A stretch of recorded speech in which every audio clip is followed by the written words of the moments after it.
Welcome back to the Brand Blueprint. Today, we are diving into the world of beauty, innovation, and social impact with three incredible women who are leading two incredible brands that are making waves in the industry. Now, joining me today are the powerhouse founders behind Coils to Locs, a groundbreaking company redefining the medical wig space for Black women, and Divaneering and Spundle. We are going to talk about two other brands who are also driving a movement inspiring women and girls in STEM and beauty tech, but also delivering an innovation solution to hair in the category that we will be touching on today. So, first, I want to welcome both Dianne Austin and Pamela Shaddock, who are co founders of Coils to Locs, and Shawna Stepp Jones, the visionary behind Divaneering Impact Lab and the creator of Spundle. Welcome, ladies. Thank you, Welcome. Dana. Hello, everybody. I'm excited to have all of you here today. And today we're going to talk about your journeys, the impact that you've had so far, and I think the outstanding and just phenomenal impact you also are going to have moving forward in the future, as well as how you are driving change in your respective industries. And so I want to get into this interview and talk a little bit about each of your respective stories. And so I want to start with the origin story. And that is always one of the first things that I think listeners and viewers want to hear when they're learning about a founder and a new brand or a new product that they haven't heard about. So, starting with you, Dianne and Pamela, let's talk a little bit about the founding of Coils the Locks. What sparked the idea, and what gap were you looking to fill in the industry? Thank you, Dana. Interestingly enough, Coils to Locks was started based on a personal problem that I experienced. And that might be phrasing it mildly, but in 2015, I was diagnosed with breast cancer. And it was, of course, a diagnosis out of the blue. No one expects to be diagnosed with cancer, but I was. And I learned through that process, once I learned what my treatment would be, which would be chemotherapy, surgery, radiation, not necessarily in that order, I learned that I'd be losing all of my hair due to chemotherapy. And in speaking to my oncologist, he opened up my eyes to this space around medical hair loss. He shared with me that I could get a wig. I should check with my health insurer to get a prescription um, that I could use to then get reimbursed for a wig. But I learned through that journey that spaces that were in place to support medical hair loss, particularly in hospitals, um, only sold straight haired wigs, and I did not straighten my hair. So the business was started based on my interest in meeting a need that wasn't being met and that disproportionately impacted Black women who may be interested in wigs that were coily and curly in nature. Yeah, and I'm just her sister who tagged along for the ride. No, I'm kidding. No, Yeah, Pamela, Diane and expand I, on that a little bit because I think one yeah, of the things that viewers would want to also understand is not just where you come in on the story, but frankly, yeah. how you helped kind of first identify this pinch point. And I love the you can kind of tell the story literally, but I love kind of the audaciousness of no, you got to be kidding me. There's got to be wigs in Boston, girl. I'm flying out there. Let's find these wigs. So talk a little bit about like that first time that you realized like this can't be a real problem, and then you kind of jumped in with your sister to figure it out. Yeah, I mean, as Diane often says when we're talking about this, is it's like, man, it was at the time, it was 2015, and we're like, it's 2015. Like, why aren't these wigs in these spaces? Like, why can't I find a wig? She went to major hospitals here in Boston that all have these cancer centers and boutique centers, and none of them, had these types of wigs. And so she was 2 weeks out from losing her hair, starting her treatment, and about to lose her hair. And through those 2 weeks, she thought she would find a wig, which she did not. I was living in LA at the time, and I knew wigs. My background is as a professional actress, so I wore wigs, I knew wigs, and so I was like, I'm gonna fly. I'm flying in to help you find a wig if we can't find it in these spaces. I know we can find something probably at a community beauty supply store. So, you know, let's be clear that these wigs exist, but they're at what we discovered and seem to find is that they're at a lesser quality. In those spaces, they don't reimburse for health insurance because you have a proper invoice with a specific language and all of that. Mhm. So Dianne lost the ability to use her health insurance, but I flew in, helped her find a wig that she was somewhat satisfied with, took it home, At first, you not know, really. But not really, but it was close enough, and I knew all the tricks. So I'm putting baby powder on it to take off the shine and the plastic look, and I'm, you know, doing little quick pulling out the hairs just to make the Trying to texture a tease it up. little Yeah. kinkier, try to tease it up. And then she still, after all of that, she was like, okay, this looks better, but still took it to her stylist to have her cut it, thin it out some more and shape it and all of that. And so we were like, why do Black women, once again, have to jump through hoops and pay out of pocket and do all the things that other people are just naturally afforded simply because of the texture of their hair? Mhm. And so, you know, that's kind of where I came in. And then Dianne, you know, had this notion like, well, I want to see if this is just a Boston problem or, you know, if it's, you know, systemic. And basically we found that it was systemic. We downloaded the US News and World Report. She took the East Coast, I took the West Coast, and we met in the middle calling all of these major cancer hospitals. And repeatedly we were told we don't have them. And sometimes, you know, people would say, well, go here or try this, you know, maybe nonprofit agency or this medical salon. Mhm. And just over and over, we found that basically it was a systemic issue. And that's how Coils to Locs was born. We wanted to disrupt the space. We wanted to come in and so that no other Black woman or woman with textured hair would have to go through that.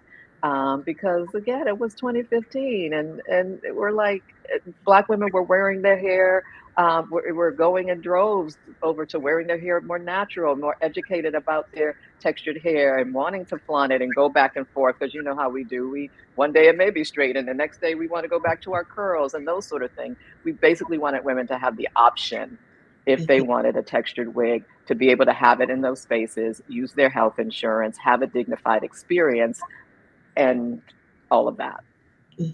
And I do want to add what we learned during this journey, during the research before we even launched the business, you know, after learning that this was a systemic issue, that these spaces that are there to support women with medical hair loss were only selling straight hair wigs.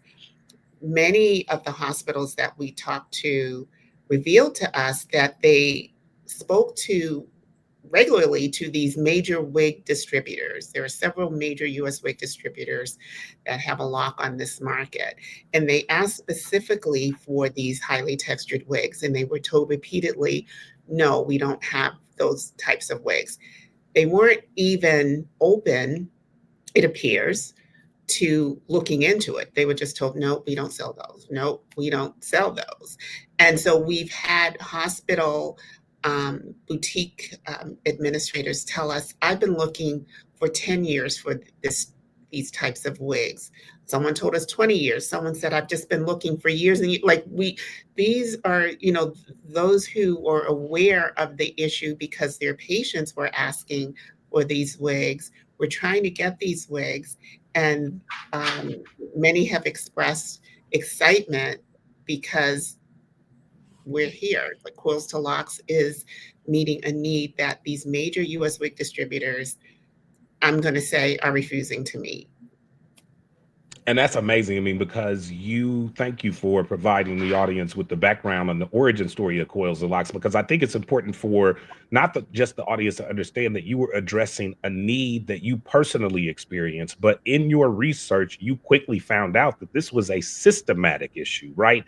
And that does in and of itself form the great reason for your business concept. And ultimately, you had proof of concept when you started actually talking to the providers, the actual patients, additional distributors, and realized that this was actually systematic throughout the system. So really amazing story of what Coils and Locs is doing right now to penetrate that industry change that dynamic and really eliminate that systematic issue in a way that I think is sensitive to patients. So we're going to talk a little bit more about your journey through from an innovation standpoint and a product line standpoint. But can you just share quickly the overview of the Coils the Locs product line and how you currently meet those really unmet consumer needs in the marketplace? Sure. So we have a two-prong model, a B2B model where we sell our wigs wholesale to hospitals and cancer center boutiques and medical hair loss salons. And then we have a direct-to-consumer model where we sell our wigs online. We sell a different style of wigs in our online store than what we sell to our hospital partners. And we are also in the process of building partnerships with nonprofit cancer center organizations that may donate wigs to patients as well. I love that.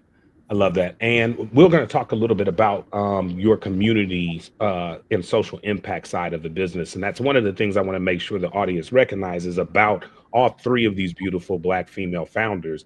Their businesses are not just for profit and ultimately seeking to scale and continue to provide their services and their products on a global level, but they also are doing it with the community in mind. And so we're going to talk more about how they are specifically impacting the community through their brands and through their efforts around the work they're doing within their brands. And so, Shawna, now I want to kind of shift to you and have you talk a little bit about what I think is really another amazing story of someone finding or identifying a need, a very really kind of no brainer like duh need when you explain it to the audience, and then what you did to bring both Spundle to the market as your first innovation.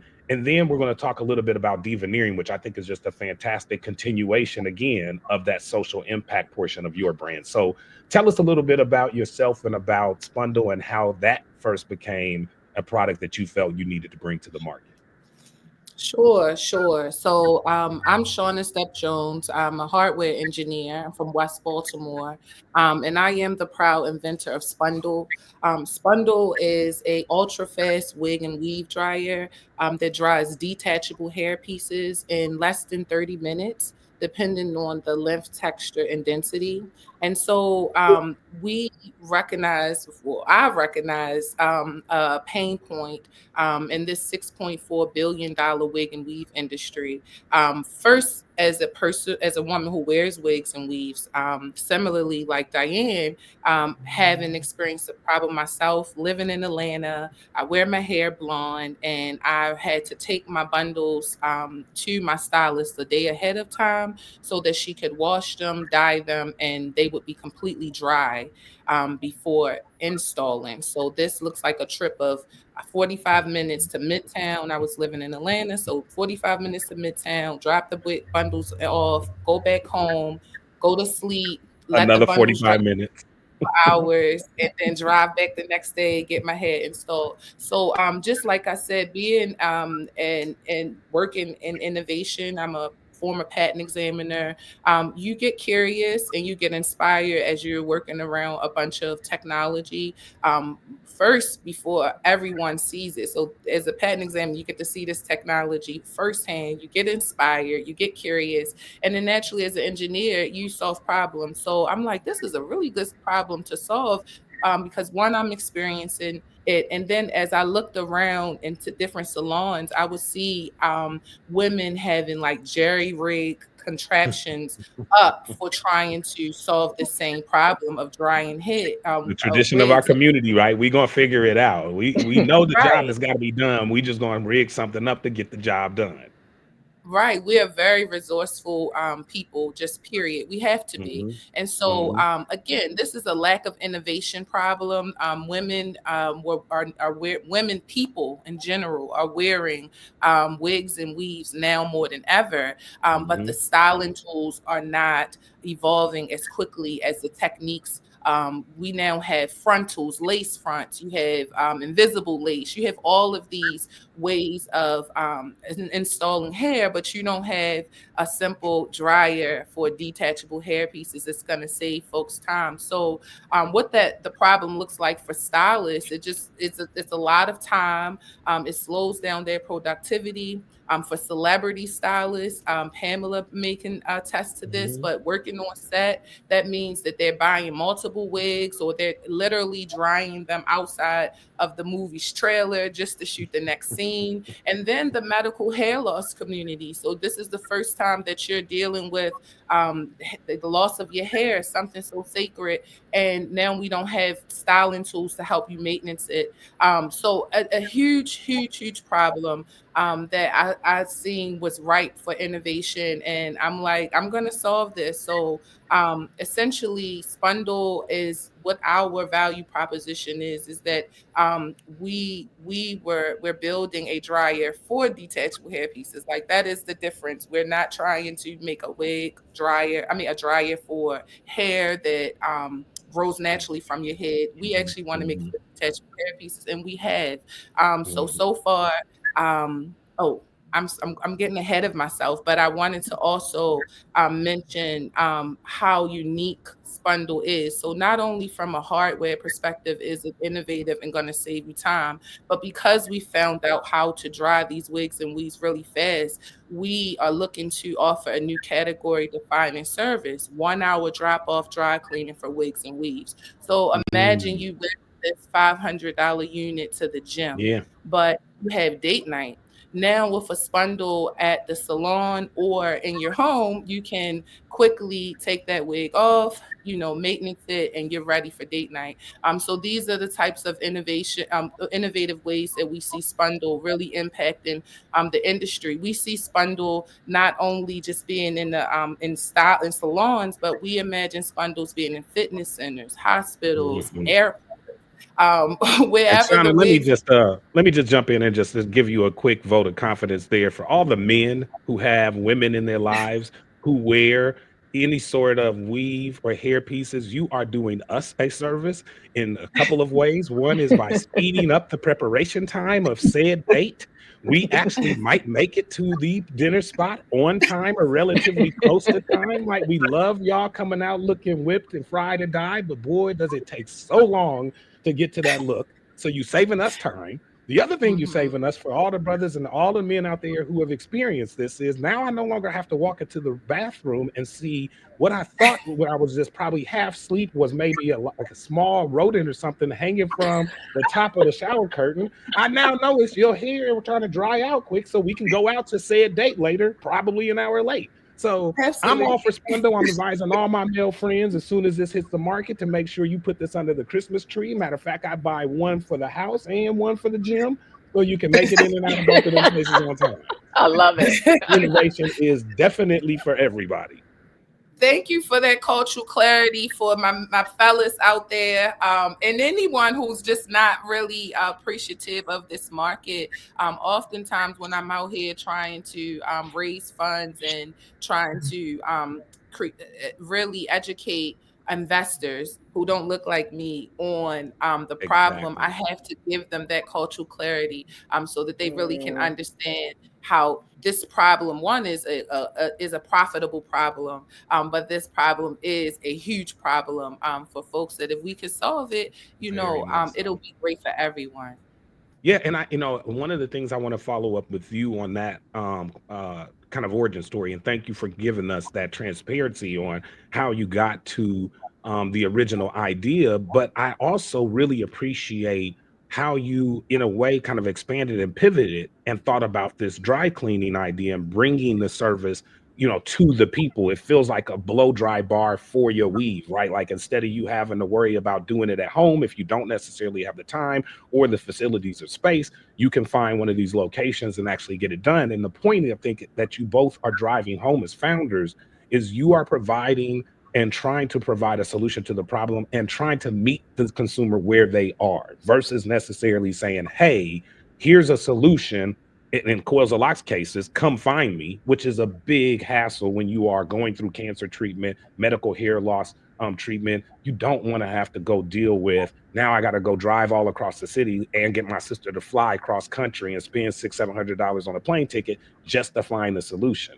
Similarly for you, Shawna, right? You're addressing the solution that, yeah, if I knew where this was and I one location and one place in the city, I might go. But you also are offering the flexibility of potentially having it at your home, having it at your local salon or stylist, and also being able to go to a physical location somewhere in your community, which I think is really, really cool. So, speaking of community, let's talk a little bit about community because both of these brands do a great job of really focusing on how they can both impact the community in a positive way, in addition to forwarding and scaling their businesses. And so, Sean, I want to stay with you a little bit because you've got what I would call one of a fascinating 1-2 punch in the sense of a nonprofit endeavor that is also purely fueled and supported by your nonprofit slash social impact arm of your business, Divaneering.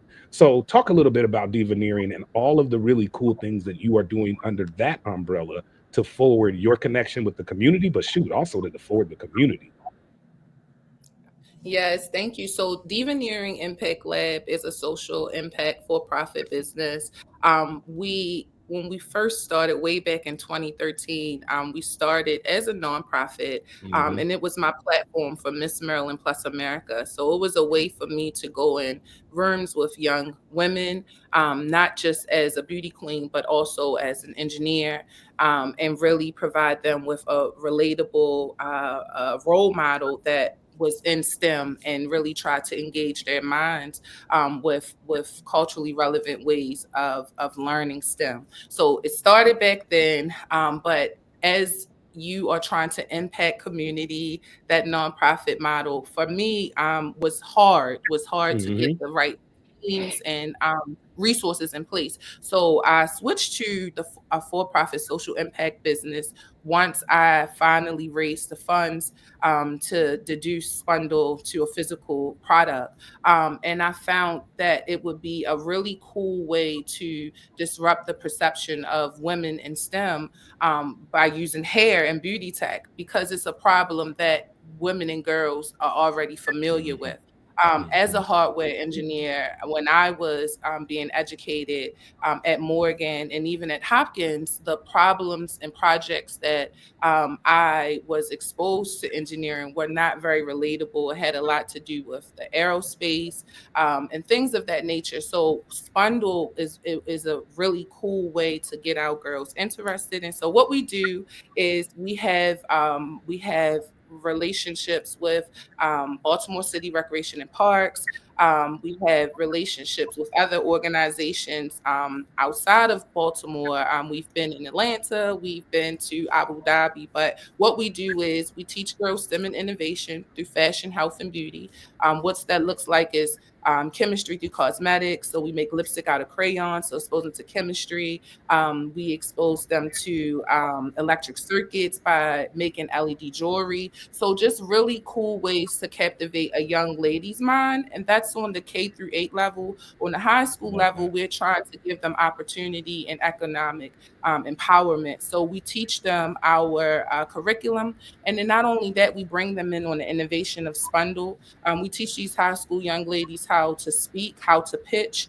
We teach them a little bit about intellectual property. And then most importantly, we educate them on the product development of Spundle. And so how that manifests in really was a huge impact for us was we was able to take a group of women from Baltimore to Miami, Florida, to Braun and Brothers Beauty Trade Show, where we had them on the floor helping us conduct market research. So they're like, Wow. hey, do you know Spundle? Of course, Yep. no one knew Spundle. And Yep. then it drove traffic to our table. So really cool, creative ways and Man. strategic ways of trying to open up the minds of young women and girls. No, definitely applause doubled right there because not only are you affecting community, but I want to first give shout out to your home community, West Baltimore, because I love the fact that while you're in Atlanta and you're all over the place across the country, you're still looking out for your home community. And that's another cultural thing that sometimes people overlook or forget about us is that we don't forget where we came from. we tend to try as we can to really give back in some meaningful way. You're not just giving back and going back to West Baltimore, then you taking West Baltimore down to Miami. Like, I'm like, yo, these cities that start with B, boy, I'm telling y'all, they got a lot of powerful women in them. Boston and West Baltimore, y'all better get out there and find out what's going on. Drink some of that water, or eat some of them crabs, because I'm telling you, this is the city to be in and the women to be with. So I want to talk a little bit more too about and switching to Coils of Locs. You both also have done a lot from a community standpoint, really even extending before the birth of the brand.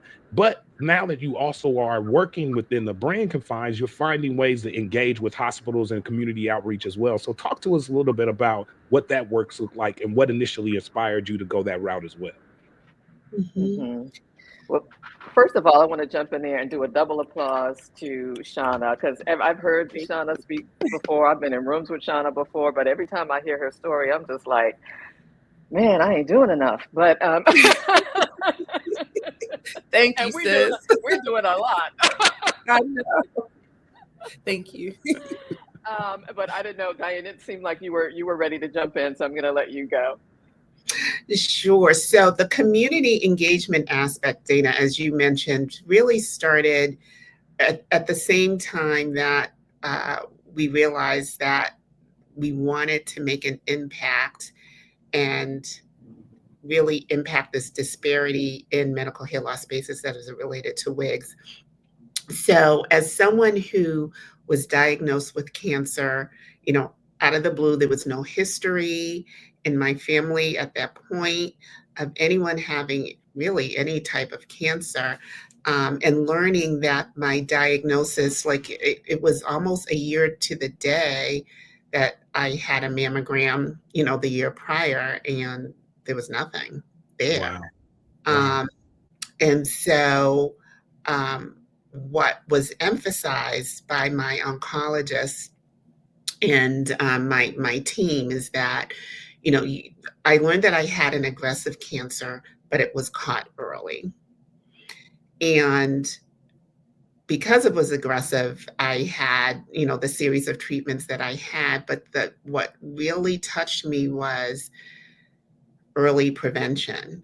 And so it was important to me to spread that message to community, particularly the Black community where we grew up here in Boston.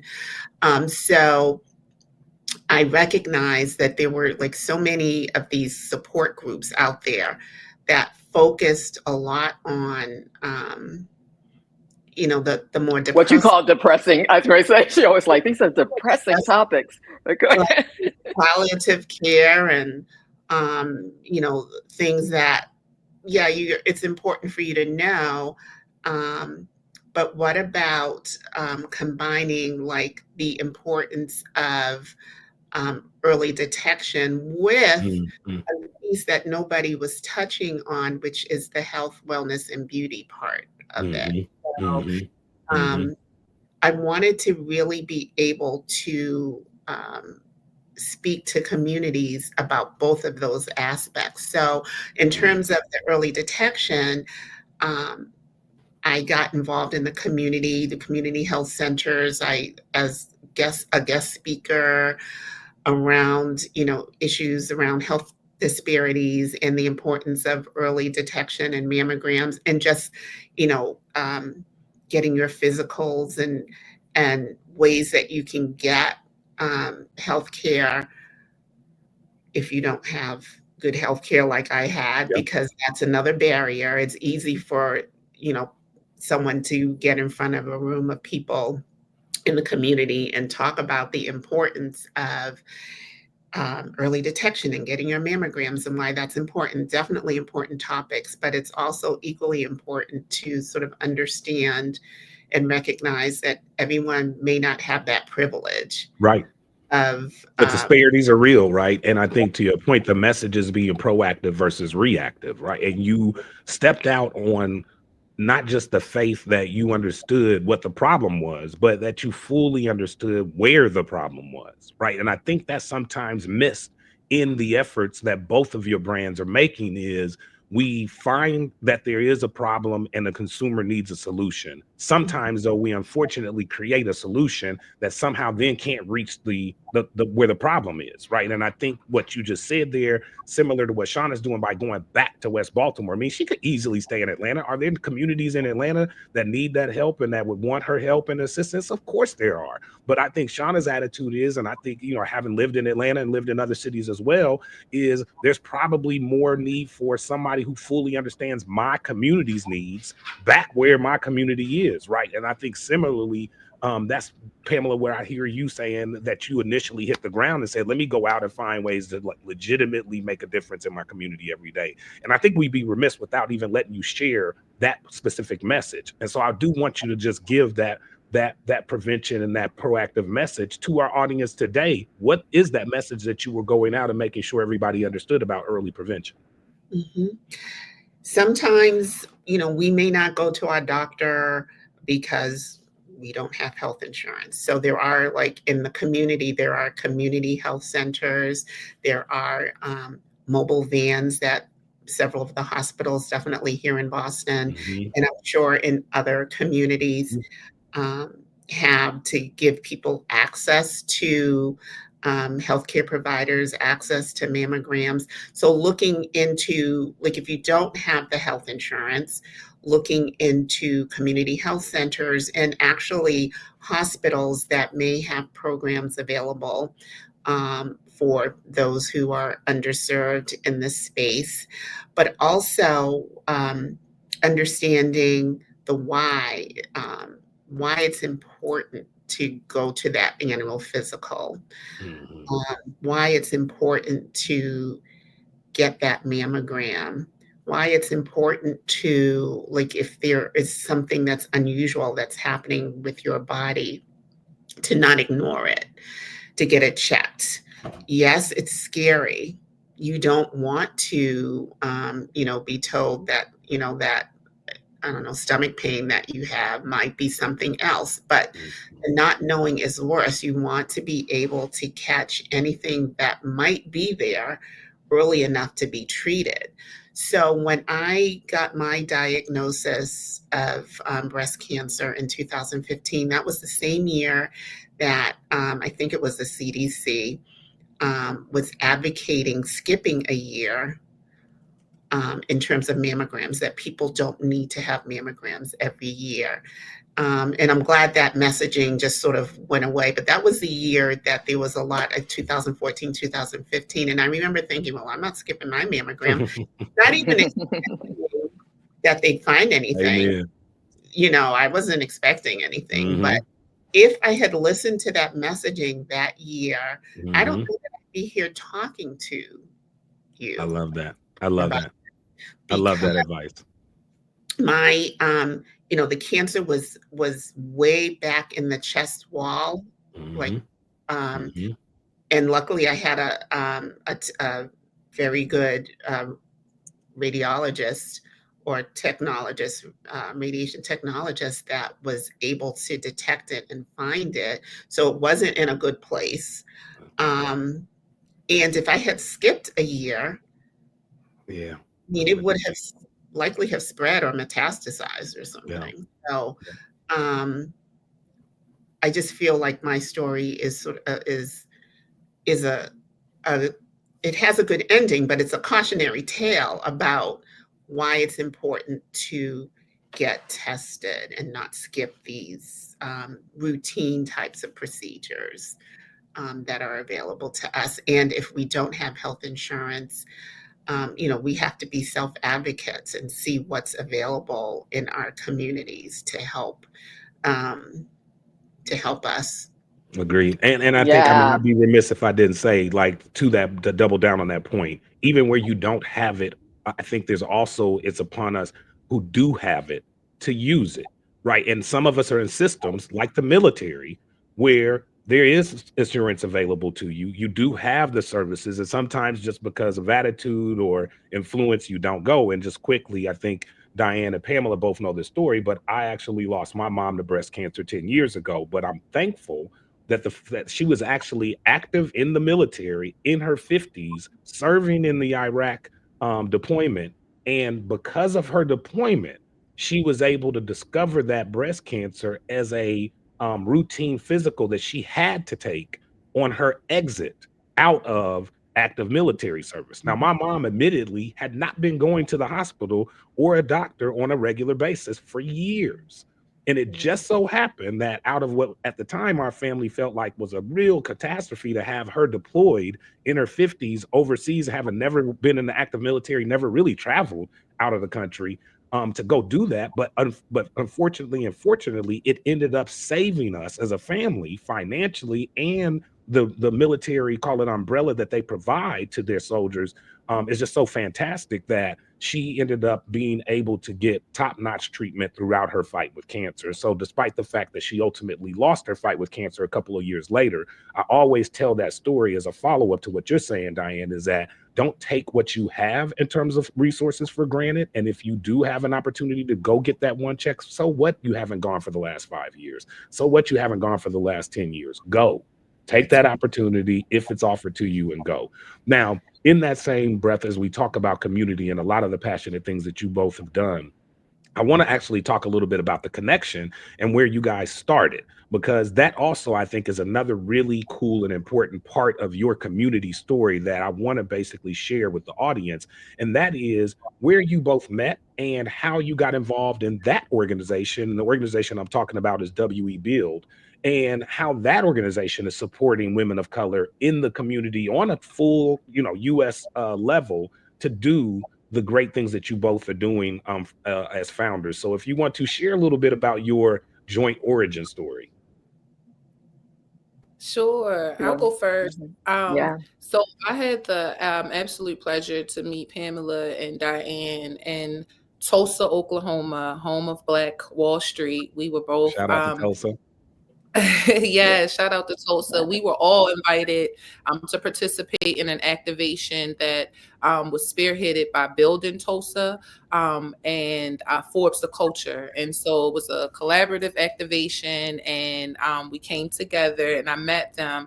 And I was really attracted to Coils to Locs because we were in the same space, and it was great to see other Black women really trying to create solutions around hair and beauty for us, by us. And so I was immediately attracted to them as founders and inspired by them as founders. But our relationship grew a little deeper when we all decided to really invest in the Tulsa community, our time, and our brands out there through their accelerator, We Build, Women Entrepreneurs Build. And Coils to Locs was, which I'm not surprised, was a part of their inaugural accelerator. And I happened to be the entrepreneur in residence of their inaugural accelerator. At that time, I had just finished Techstars. I had raised almost $500,000.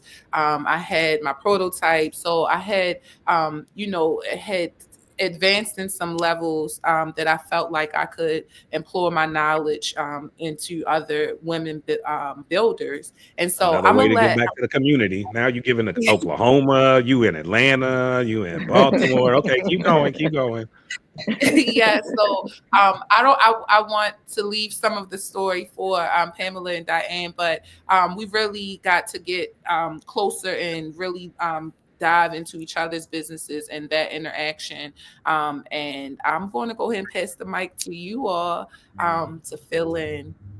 Yeah, sure. Yeah, everything she said. And we actually didn't know about this activation between Forbes the Culture and Build in Tulsa. We had no idea who any of it, who they were, as members and really new members of the organization, Brain Trust Founders, that helps beauty brands scale, founded by Kendra Bracken Ferguson. We had been introduced through Ryan to be a part of that group. I think it was like 2 weeks in, we get this outreach saying, "Would you like to attend this event?" Wow. And they were inviting us, and we're going to fly us out to be part of this event. They told us what it was, and we were like, heck yeah. So, we go the top of January 2023, I believe it was, right? Yeah. Mhm. And we were just blown away by the community and the fact that it was like in the heart of Black Wall Street, like Shawna said, and just fast forward where we met amazing people like Shawna and ditto. We were just like, wow, look at all these impressive women in the beauty industry, everything that Build in Tulsa is doing. And so when we had the opportunity to apply for We Build, Women Entrepreneurs Build, under the umbrella of Build in Tulsa, we jumped at it. We were blessed to get into that first cohort. And I personally spent almost 5 months, I want to say 4.5 months in Tulsa. And Dianne participated virtually as well. And just the inspiration of just the energy of being in Black Wall Street, number one, was just powerful. Just thinking about what transpired there, the good, the bad, and the ugly of it, right? And if you don't know what I'm talking about, which by now I'm sure everybody does, do some research, look up Black Wall Street, Tulsa, Oklahoma. And spent all of that time being empowered. It was by Black women, for Black women, and just the energy of all of that was just powerful to just sort of get us to the next level. And part of that, we all of the women, there were 10 founders, got $25K grant to support our business, as well as mentorship, advisors, and other programming to help accelerate our business. So just an incredible program. They're about to go into cohort 3, I think. Going into cohort T, and I think that would be another opportunity for me to actually, big up an organization that all of us have love for, that I actually will be working with as a mentor coach this fall in cohort 3. And I want to make sure the audience understands how powerful this program is. So shout out to WE Build, shout out to Build Tulsa, because this program, Pam kind of like low key, humble bragged on the actual details of the program. But since I didn't get in on that, y'all, I'm gonna give y'all the real details. So let's just rewind that back real quick. We will actually have a link on the Brand Blueprint website for this information. I'm highly encouraging the Black female founders that watch this, that are in my network or in the respective network of either Shawna, Pamela, or Dianne, to apply. This is a powerful program. You're talking about $25,000 in non-dilutive funding. Some of you might be going like, what does not an dilutive mean, Dana? That means you don't got to give up any ownership for it. You give the $25,000 and you don't give any ownership back. It is a really, really good deal. Now, here's the catch, because there's always a catch, right? And everybody's like, what's the catch? I know it ain't free. You're right. You got to move to Tulsa. 3 months. You got to actually relocate in person to Tulsa. Now, sounds hard, right? They actually support you and help you find lodging. You got kids, they're going to help you find childcare. Like, name a program, y'all, in these current days and times that are providing that kind of support to women of color on a non-dilutive basis. So, and they gave a stipend. I'm sorry to cut you off, and they gave a stipend independent of the $25K, at least in our year, which I'm assuming they continued, for childcare. Thank you. One of the blessings that I still talk about is they gave an independent stipend for self-care, because Black women need to take care of themselves in order to grow their business. And so they gave a stipend for you to just go do get a massage or whatever. So they're really taking care of looking at it from a unique perspective, and the unique perspective being Black women supporting Black women, right? And look, the ulterior motive to a degree is also to get you to consider relocating to the Tulsa, Oklahoma area. And I could tell you that both Pamela and Dianne do live in Boston, so that didn't work out that, in that sense. But I will say this as a vote for Oklahoma, broadly, Tulsa specifically, that given that program's dynamics, and given the way that current funding trends and support in the entrepreneurship community has been trending, there are far worse places in the country that you could choose to relocate your business to than Tulsa, Oklahoma. So again, shout out to Tulsa, Oklahoma. I got a bunch of friends in the area, in the city. I got a lot of love for it. So I think it's a great place to keep on the calendar. Now, one other organization, a couple of other things that were mentioned in that piece that I want to also go back and actually talk a little bit more about. Again, a humble brag by Shawna, who actually came into the conversation talking about her quick, dalliance with the Techstar organization, which I think if you know anything about startups in the startup space, you know that Techstars is a huge, huge, huge brand in the space. Shawna had the luxury and the pleasure of being able to get into that program. And so I do want to go back to that point and let you just talk a little bit about Techstars and share that experience, because what I want the audience to understand is just how credentialed and how experienced all three of you are as founders, how many programs you've been able to engage in, and what that support looks like, and not just to inspire other founders, but to also let those that are looking at and interested in working with you and investing in you and supporting you moving forward to understand just how good of hands that money is in. So talk a little bit, Shawna, about Techstars, what you learned in that environment and that structure, and how you were able to leverage that, kind of in your current business model. Sure, sure. So I happened to get selected for the 2023 Equitech Techstars class. It was in Baltimore, Maryland. So it was the second cohort. And it was phenomenal for me, specifically being a Black woman from Baltimore. Participating in Techstars was truly a great platform for visibility. It allowed me to be really close to the investors within that ecosystem, within the DMV ecosystem. Really allowed me to build relationships, and really allowed me to learn how. I would say the biggest thing I got out of Techstars was the relationships, and I would say the capital. So they give you capital. It is not non-dilutive, but for me and Spundle, it allowed us to get to a prototype that we could take outside and put in front of the customer. That's when we first began our customer discovery activations. So I personally, when people ask me about Techstars, I definitely had a strategic approach because I wanted to participate in a program that was new in Baltimore, that would give me an opportunity to have visibility, and again, inspire my community to be more knowledgeable of these programs. People from my hood and my neighborhood, they didn't know what Techstars was. They didn't know nothing about it. But once they came to our demo day, they were like, Shawna, what is Techstars? They're hanging out with me. They're going to different networking events now. They're more open. They're more curious.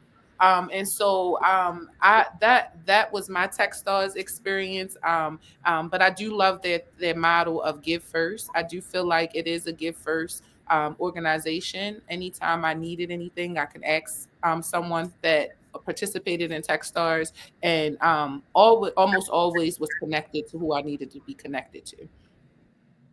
I love that, and I wanted to kind of continue that conversation and demystify a little bit more the challenge of fundraising and how that has affected both all three of you as founders in both of your brands, because I know less than 5% of any VC or capital over the last couple of years even goes to founders of colors. I know it's even more exaggerated for female founders of color. But you have had some success. Both founders have had some success in the fundraising space and continue to make endeavors and initiatives happen in 2025. So I want you to both talk a little bit about what your experience has been in that space, what your current initiatives are, and what you hope to accomplish with that funding. Mhm. And Shawna, you can jump in and start first if you want.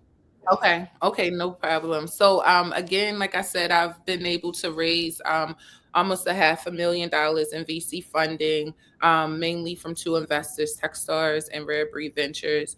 Shout out to Matt Conwell, my first investor. But the getting to those investments was literally life changing for me. I have a very strong founder story. I'll keep it really light because it can get a bit emotional. But for me, when I had this brilliant idea, I went to different organizations within the DMV and just everyone asking for help. I'm building this dryer, and I think at the time I believe that the entrepreneur ecosystem was not developed enough for the disruption at the time that I was trying to bring it in, especially from a Black woman. Like George Floyd hadn't happened yet.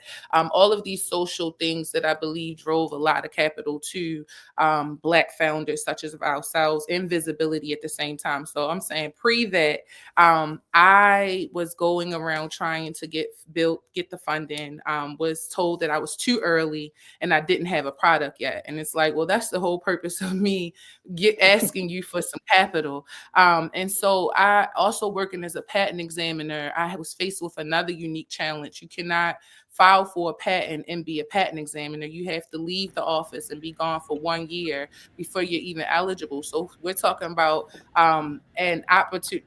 Even if I wanted to protect my idea, because I'm finally, put myself in a position of Right. privilege and a good job and all of the things, it was hindering me from moving my vision forward. And so I grew desperate. And so I had to run a play from the Book of Hood Economics.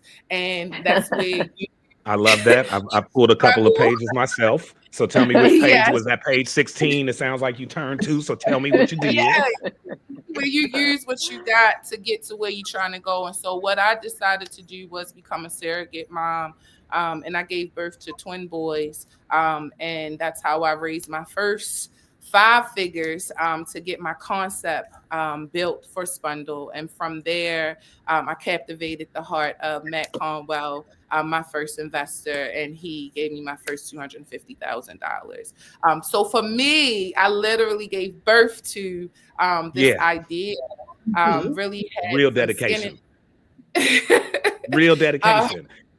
And Shawna, I yeah, want to just real quick. First, I want to commend you for sharing that, right? Because some people wouldn't share it, or some people would spin it and be like, "Yeah, girl, I had twins at the same time," but that was totally something on something different, right? Like you being able to really put that in perspective for women, especially women listening to this right now and wondering the same thing. Like, I keep getting turned down.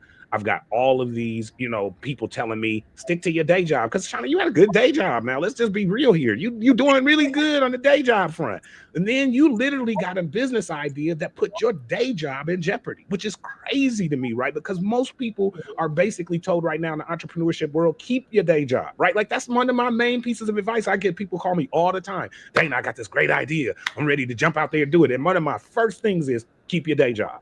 Don't go anywhere till you get proof of concept. You get a little farther down the path. You though get to this juncture, and because of your unique day job, being in the patent office, and I totally understand why that's a rule. I think we all do, right? They don't want you popping out with somebody's idea and then immediately filing it and then going on about your way. So yeah, I get it. But for you in that case, it was really prohibitive and you still found a way around it. So one of the things I wanted you to just quickly talk about before we switch to Dianne and Pamela is that conversation around not being able to get funding because you aren't making money, right? Like this is such a frustrating dynamic in the world of startup and raising capital. I can't give you money because you're not making money, right? Which is so counterintuitive because if you give me money, I'm pretty sure I can make you money, right? So tell me a little bit about how you got over that hump. And then I want to hear from Pamela and Dianne, same thing, like just having to deal with hear that, well, you're not making money. So how do I give you money? right. So for me, I would just say that I had a brother, a Black man, understand that my plight. And because I at the time wasn't equipped, honestly, with the language, the language to pitch, to Mm-hmm. captivate someone Mm-hmm. with money. I had him to essentially go and tell that story for me, and tell Mm-hmm. my story, and as a result, I was able to kind of show them that I was resilient beyond the Mm-hmm. money and I was going to make this thing happen. But I would say for me, I know other women in the space, some of them do not have that same story around a Black man supporting them. But I do, and I really owe a lot of that challenge, because this guy was there with me when I was going to investors. He was making the introduction to investors for me, Matt Conwell, and they were saying, she's too early, she doesn't have a product. And then I jumped out there and made a very extreme decision, and he was able to go on and tell that story for me in rooms and spaces and places that I was not in. And then he was able to then invest in me. And then I was able to demonstrate what I could do with that capital. And then Techstars came and invested in me. And so that's my response to it. Yo, shout out to Matt, and shout out to all of the brothers out there who are standing in the cut. I agree with you. Not everybody is, but for those brothers who, like me, feel the need to support Black women, especially in this space where we know, to your point, that if we provide you with the translation, provide you with some of the access, you got the tools, you got the idea, you got everything it takes to make it happen. We just need to lean in sometimes, lock up arms, and stop thinking about what the conflict might potentially present at home or in our social circles, or what it might look like on this level or that level, and just get in with these sisters and make it happen. And so shout out to Matt, shout out to all the brothers out there and all of the non-brothers, because I know there's some of my white homies that are standing in the cut as well too. They ain't all turning their backs on us from a funding standpoint. And so I just want to be clear in that, is that the community thrives off of the community, and the support that the community right now can give is in the form of funding. So Pamela, Dianne, talk a little bit about that as well, in terms of your journey and your experience in the fundraising space specifically, and why that funding is important to your brand. Yeah. Well, first of all, I'm glad that you circled back, Dana, to Shawna's point about, we can't give you money unless you make some money and that sort of thing. It's been frustrating, to say the least, and interesting that, as we know, people who don't look like us can get funded millions of dollars simply on an idea. But on multiple ideas. Let's be clear, on multiple ideas, right? And, you have fail on serial those founders ideas on the other side of the fence. Serial Yeah, founders that, let's be clear, weren't all serial successful exits. You got serial founders with 0 exits. But there's no such thing in the Black community as a serial founder with 0 exits. Absolutely. They can fail, to use the term loosely, on an idea, turn around and raise millions more. And we just don't have that luxury. We don't have that luxury. We're not given that luxury. We're not given that space to grow in that way. And so it's been frustrating. We have mostly, after initially, like a lot of founders, bootstrapping, most of our money has come from non-dilutive funding, and we were benefits, I like to call hashtag reparations, but we were benefactors of unfortunately George Floyd period, where a lot of grant money was being given, and we've raised probably around a lot of real empathy was given, right? Like, I don't want to interrupt you, Pamela, but I know in this current day and age, somebody will listen to us and misinterpret what we're saying there and be like, see, I told you, they was ready to just get paid when something happened. No, a lot of people's eyes were finally opened and reality set in a lot of corners of America that had previously denied that there was a real problem with racism. And what George Floyd did was woke a lot of people up who had convinced themselves that things were better. Right. And unfortunately, 4 years later, we have now fallen back to sleep again, and we think that things are better again. And unfortunately, I think we're going to come to another rude awakening. But I digress. I just wanted to make sure that nobody walked away from this conversation and thought that any of the 4 people on this screen took any of that for granted, because it was much needed and it was definitely well used. So continue on that story, Pam. No, you are absolutely right. Thank you very much. Fortunately, unfortunately, it's because the world was standing still. That was at the height of the pandemic. People they couldn't leave their homes or whatever. And so they got to see on repeat what we've been talking about for decades through George Floyd. So thank you for that. So so we were recipients of a number of grants during that period, to the tune of maybe, I don't know, somewhere around 264. Oh, am I? In terms of non-dilutive grants, about 165,000, and we did our WeFunder campaign. Right, and then we had the community round through the WeFunder campaign where we raised like just under 80K in that. But it's been hard. We've been hard pressed for a number of reasons, and I'll let Dianne piggyback on that because she gets really passionate about it. We both do, yeah. And where we've kind of we're looking at angel investors, VC. It seems the VC space, and we just haven't met the right one yet. Doesn't get it. Doesn't get. They either shy away from CPG. They don't know the beauty industry. Different things like that, where they shy away or become very almost patronizing, and say things like, "Oh, well, you have the type of business." They want to relegate us to a mom and pop because they don't understand the industry. Just go get a loan. You're the type of business that should just get a loan and grow from there. And I'm gonna let Dianne piggyback because I know she.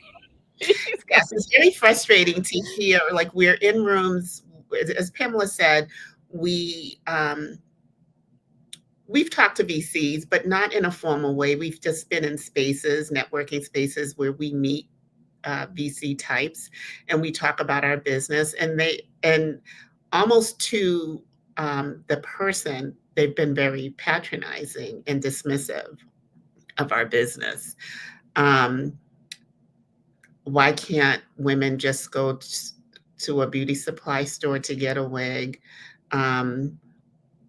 As Pamela mentioned, this sounds more like a mom and pop business. You should just, focus on getting a business loan, those types of things. But Dana, I really appreciate you stating up front at the beginning of this conversation that you can't make money unless you get money to support your business.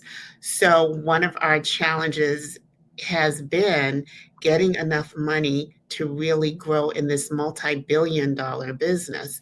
Yes, we were fortunate and blessed to have received over $160,000 in non-dilutive funding. But the problem is we didn't get that $160,000 plus all at once. We got 5,000 here, we got 10,000 there. You can't grow a business by piecemealing the business with, that type of money. So that was over a period of about 3 or 4 years that we got that money. And our challenge is finding a large source of money and having people who, are telling us, your concept is wonderful. Like, and I'm thinking specifically about, the community organizations that are in place to serve underrepresented founders, to serve Black founders.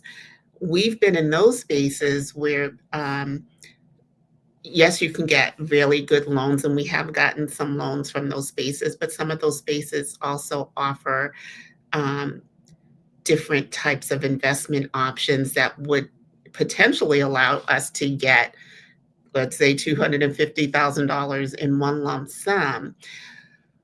And even those spaces, when it comes to that type of money, are thinking like VCs, but they're supposed to be thinking out of the box based on their mission statements. When you look at their mission statements online and when you're meeting with them and they're telling you that they're all about supporting underrepresented founders, we understand the data. We know that Black women founders are only getting less than 1%.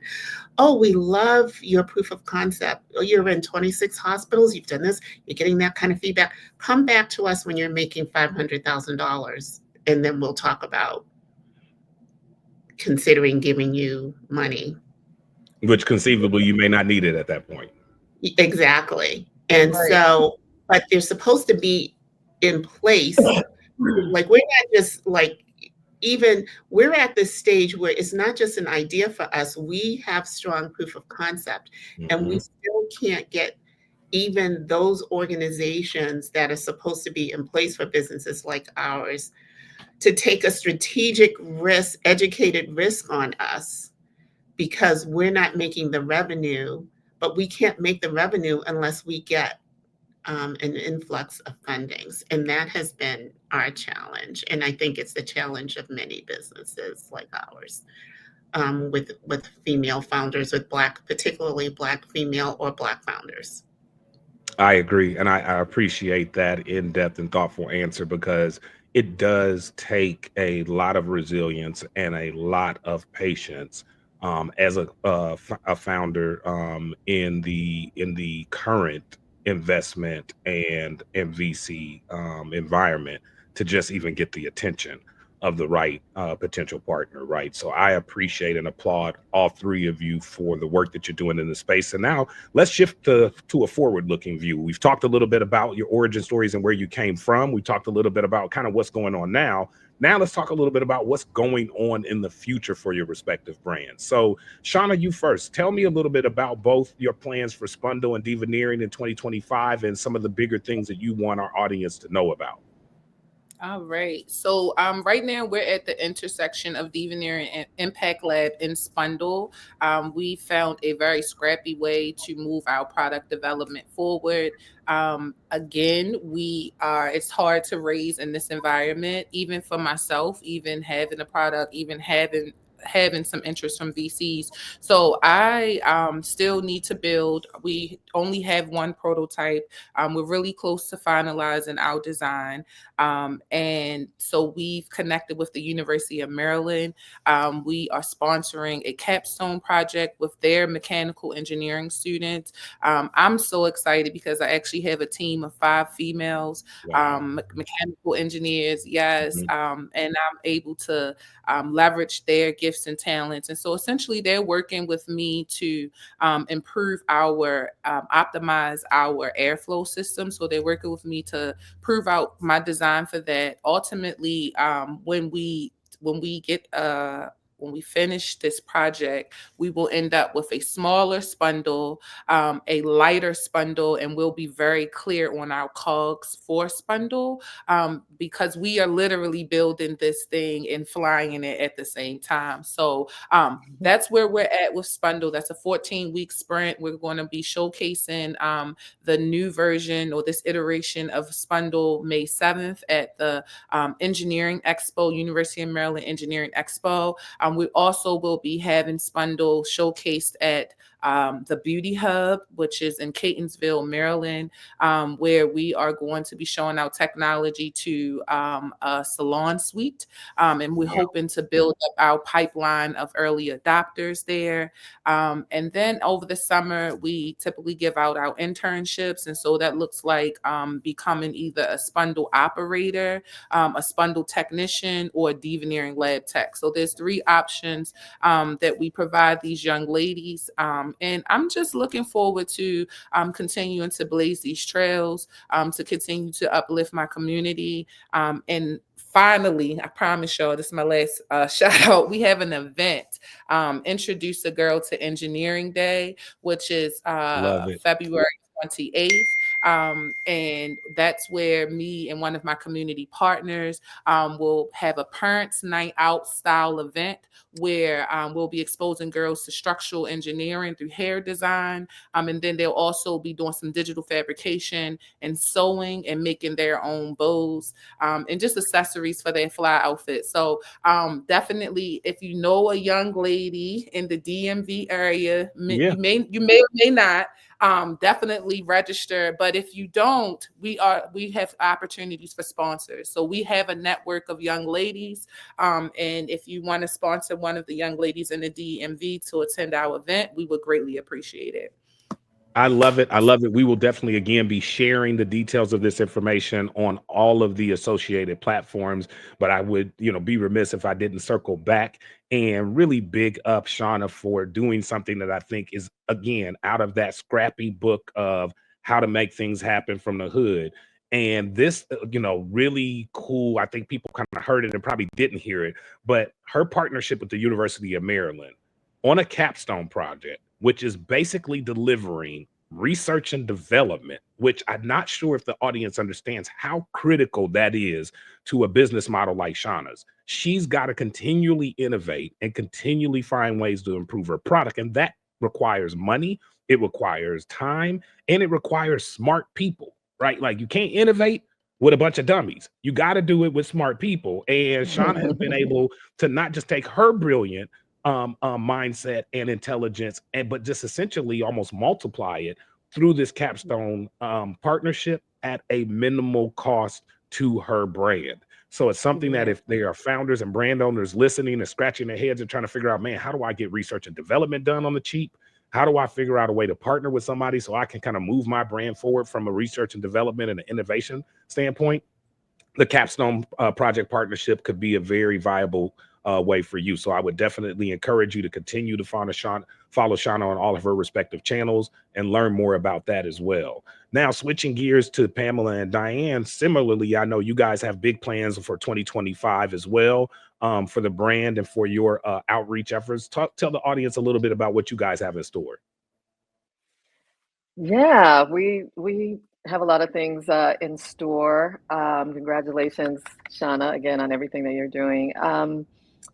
We in our proof of concept stage, we're more in the phase of going hospital by hospital, growing our partnerships that way. But now we have a growth plan in place where we are tapping into health systems and health networks, looking at growth through contracts. Now that we have our certifications, Black-owned and women-owned certifications, looking to tap into places like the VA. We're continuing to expand through our partnership with Look Good Feel Better Canada, to expand our growth in Canada. Developing relationships with oncologists, oncology nurses, social workers, people in the places and spaces that have direct touch with the Black women that we're looking to reach and support. Continuing to create educational programming through not only our video series, where we supply or provide education around wig wearing, hair growth, health, but expanding on our beauty, health, and wellness programming that we started in our pre-launch phase, where creating more of a sister circle, if you will, support type group around beauty, health, and wellness, where we were bringing in experts from everything to how to put your eyebrows on correctly, to nutrition and everything in between.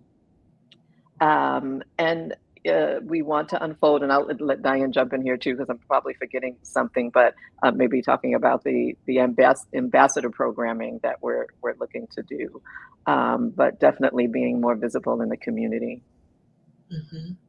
Love it.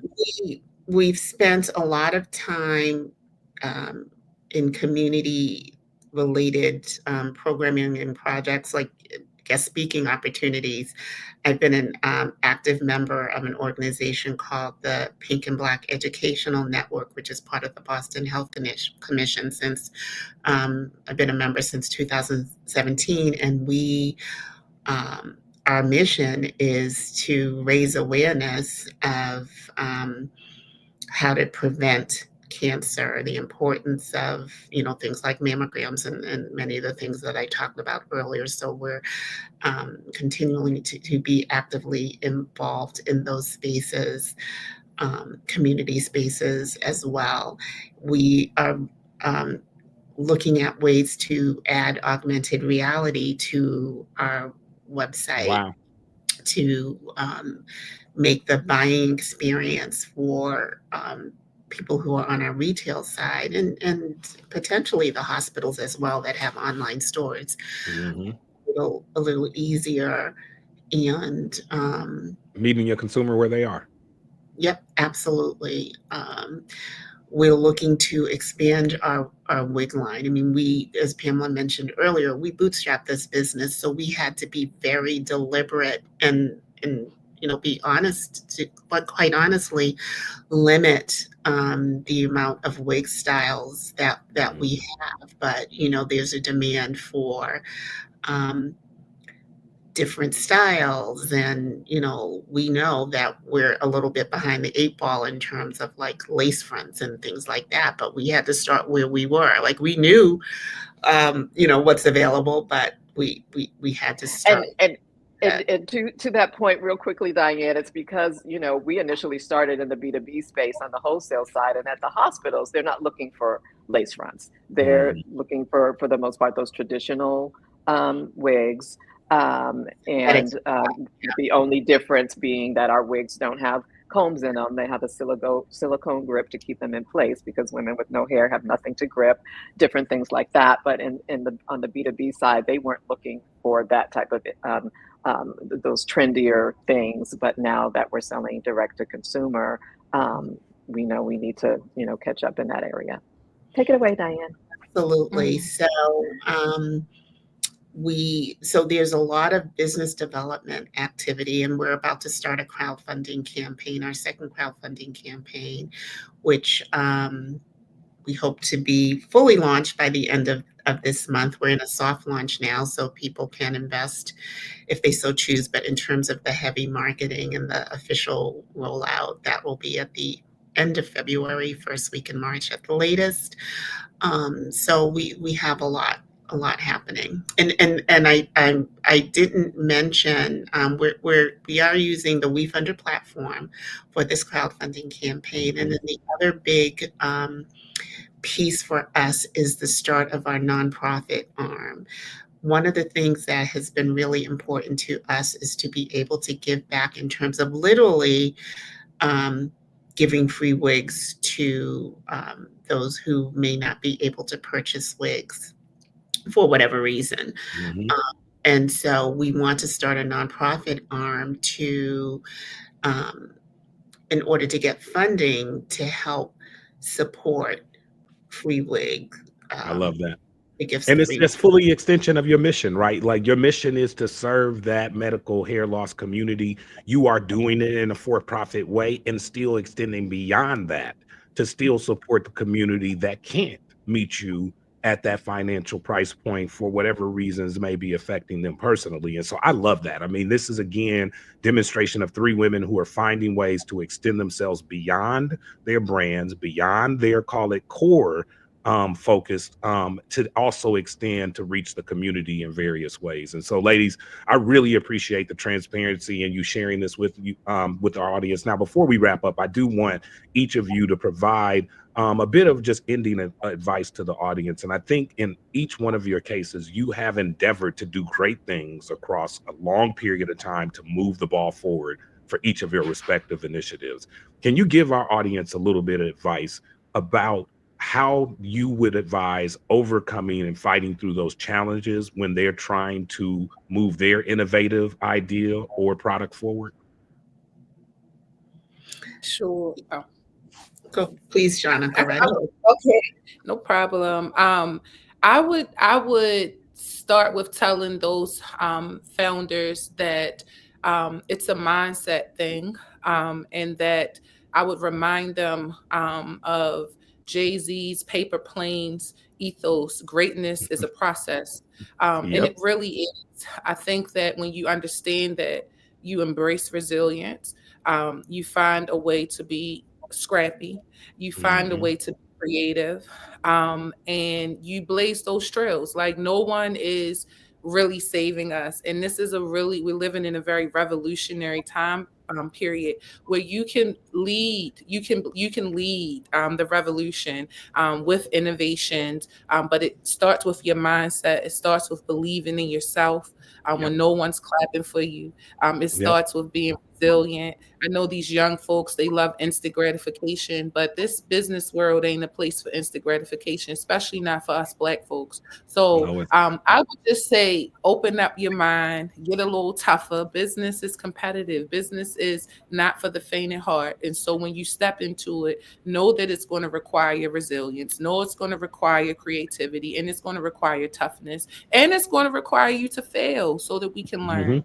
So I would leave them with that encouragement. I love that. Thank you. And I would say, get out of my head, because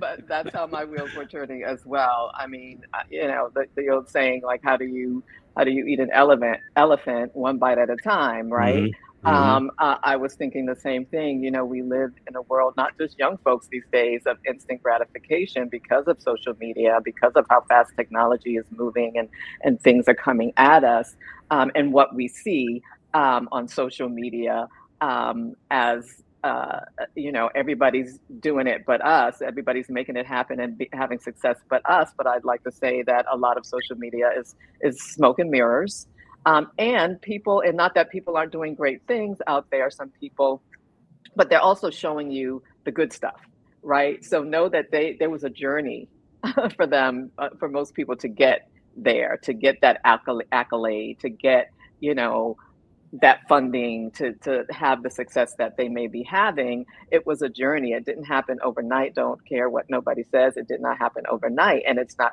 9 times out of 10, it's going to be the same for you. So how do you eat an elephant? One bite at a time.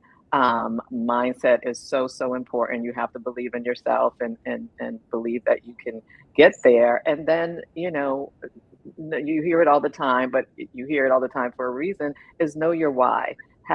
Why do you want to be in business? Why are you, or go down the path that you're going? Have a reason. Know why you want to do that. And for some people, it is about making a ton of money, or being a celebrity or whatever. hmm And if that's your why, honey, dig 10 toes deep and do the things that you need to do it, but do to get there. But be smart about it, be kind about it, be resourceful, and hold on to your morals as you're going through the journey. I love that. Mhm. Thank you. Yeah, I appreciate what everyone has said. I do want to piggyback off a couple of things.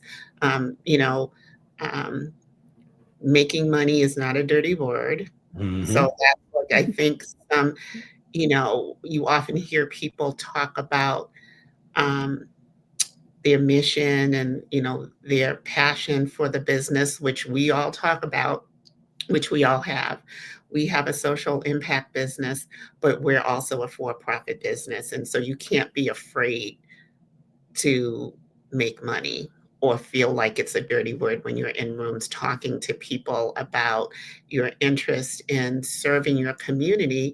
But you have to pay your bills as well. And so we all want to make money. And that's okay. And then the other piece that is okay is failure. So failing upward is a thing. I know it's Mhm. like it's a popular phrase now, but I truly believe in the fact that you learn from your mistakes, or your so-called failures, and take that as a learning opportunity. Don't worry about what other people think. If you have to take a step back because something happened in your business, and you know you feel like it's going to be embarrassing to tell people that I had to close my doors for 2 months because I didn't have any more money coming in. Not that you have to tell your business, but it's more hmm about um, important to learn from that experience, assess what happened so that you know how to do things differently. So failing up is a thing. It's a good thing. It's not a dirty phrase. That would be I my love input.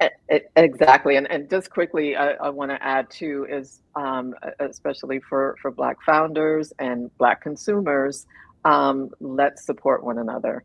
Amen. And Black owned is a thing. Supporting Black owned, Black woman owned, and all of those things. Because as I believe it was Shawna earlier said, nobody's coming to save us. hmm If we haven't learned that lesson by now, we learning it hmm in real time right now. Nobody's ever coming to save us. We're always the ones we've been waiting for. We're here to save ourselves, and part of that is supporting one another, whether it's financially by supporting Black-owned products, whether it's just giving praise, advice. If you have Supporting Black knowledge, women. supporting Black women, Mhm. Sharing the supporting platform with Black other women. brilliant Black women. I Exactly. love it. Giving somebody praise, lifting somebody up, checking in on somebody, whatever. But we need to support each other, our Black businesses, our communities. All of those things really need to happen on steroids now, more than ever. One more thing to that. Supporting Black businesses doesn't mean that you are accepting of mediocrity, for example. Like sometimes Absolutely.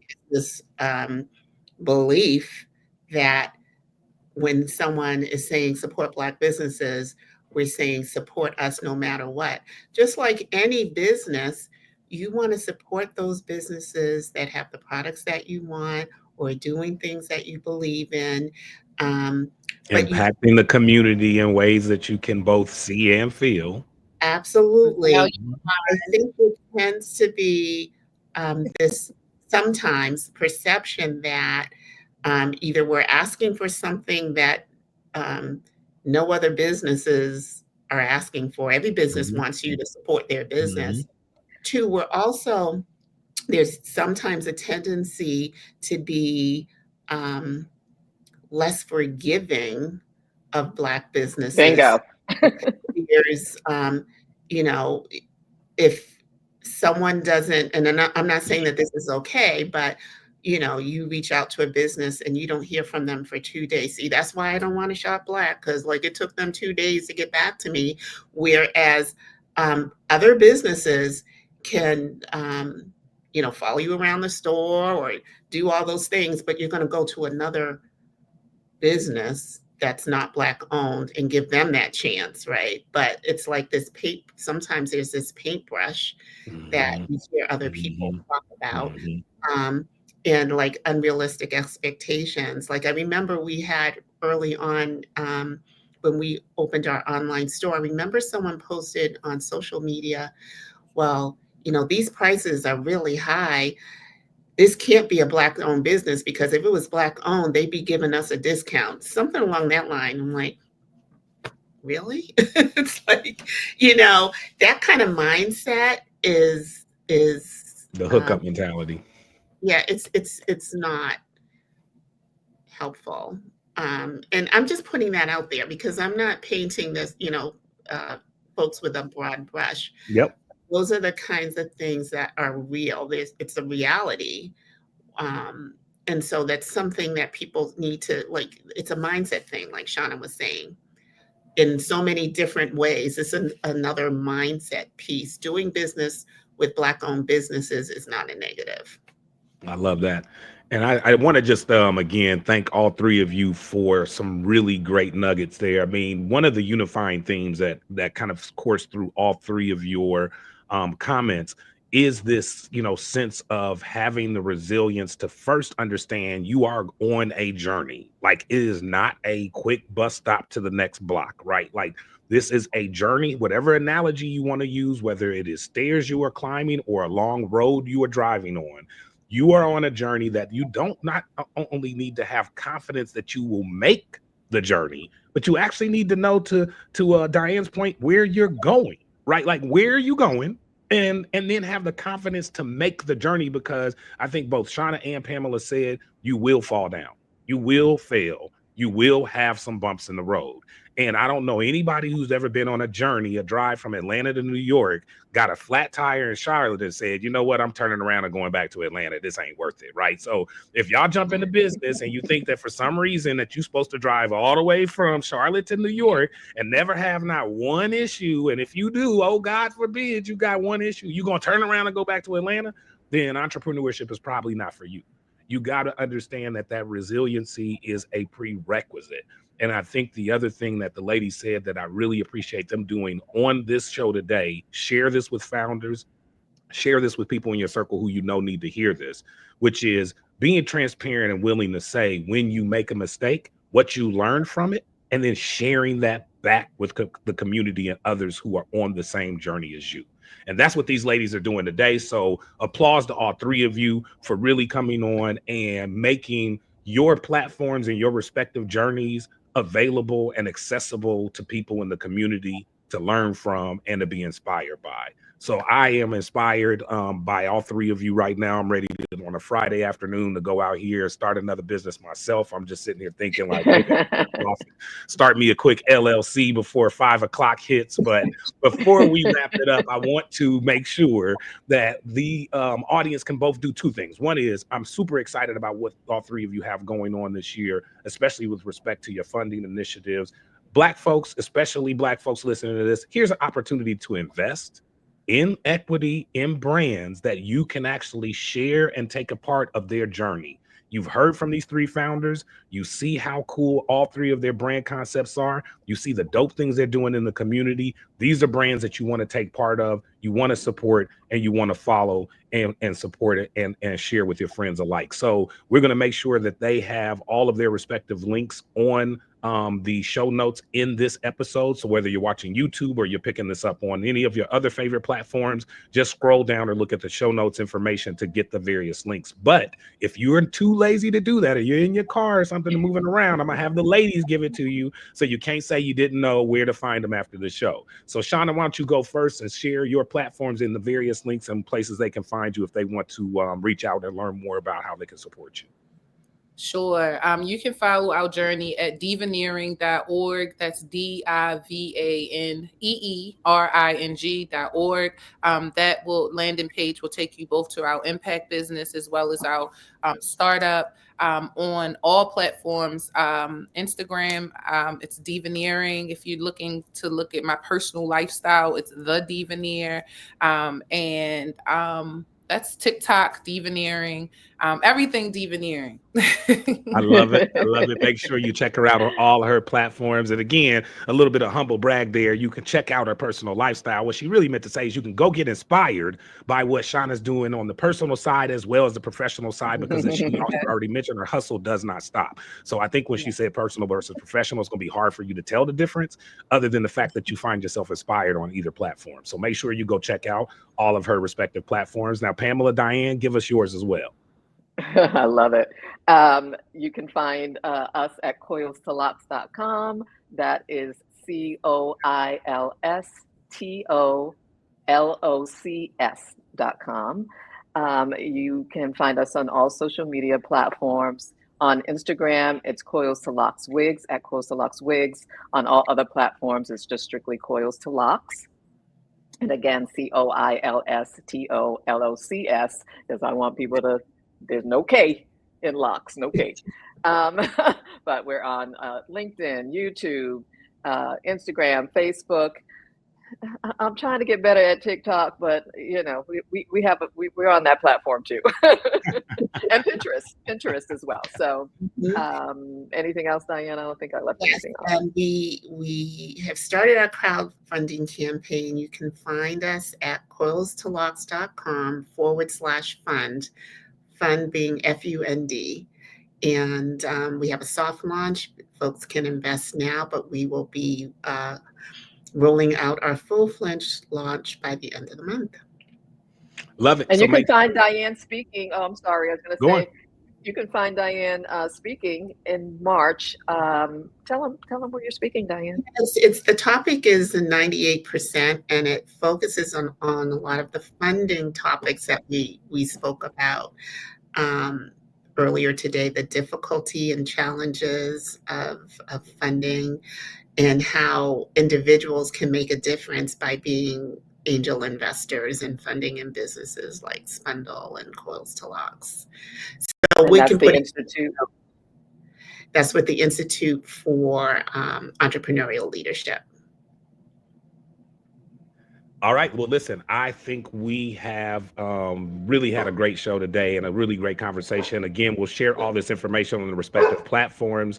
But I would be remiss without wrapping up by again pointing out that some great organizations have supported these ladies' journey along the way. We'll share links to those organizations as well, as we mentioned before. Shout out to W.E. Bill Tulsa. Shout out to the CIC in Boston. Shout out to Techstars. Shout out to brother Matt, who was a major supporter in Shawna's journey. I know a lot of you hear a lot of bad and negative things about, you know, different investors individually not being willing to support small brands and indie startups. Shawna is a success story of that happening. So that is real. It does still happen. And shout out to those investors who are changing the lives of brands and founders out there on a daily basis.